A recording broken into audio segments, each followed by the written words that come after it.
ఖచ్చితంగా అప్పుడే కార్యకర్తలు కోరుకునేది గౌరవమే. ఉండే 100 మందికి ఇంతమంది వచ్చినారు, దాదాపు 400 మంది ఉన్నారు.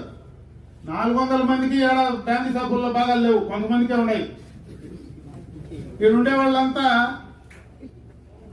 మొత్తం ఇసుకతో వాళ్ళు అందరూ లేరు. అంటే వాళ్ళ వ్యాపకం వాళ్ళు చేస్తూ ఉంటారు. ఒకడు బాడుకుంటే ట్రాక్టర్ పెట్టుకుంటాడు, తోలుకుంటాడు, ఇంకోటి వచ్చి ఇంకో వ్యాపారం చేసుకుంటాడు. నేను తప్పు పట్టాను. ఉండే 400 మంది అది కాదు, ఉండే 10 మందో 20 మందికో ఆ కార్యక్రమాలు ఉంటాయి. మిగతా 350 మంది గౌరవం కోరుకుంటారు. పార్టీలంతా గ్రామంలో నా గౌరవం ఉండాలని కోరుకుంటారు. ఆ గౌరవాన్ని తగ్గించినప్పుడే మనకు సమస్య వస్తుంది, కానీ దీనివల్ల మనకు సమస్య రాదు.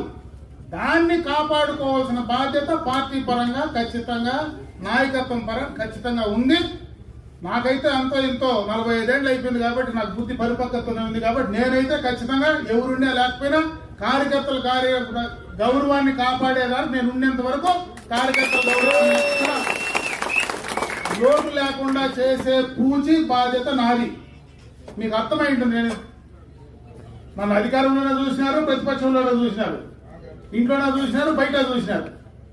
కాబట్టి నేనైతే నా లెక్కలు కరెక్ట్గా ఉంటాయి. నేను ఎవరైనా మా నాయనకే భయపడి కాబట్టి నేను ఇంకెవరికి భయపడే పరిస్థితి లే, దేవునికి తప్పించి.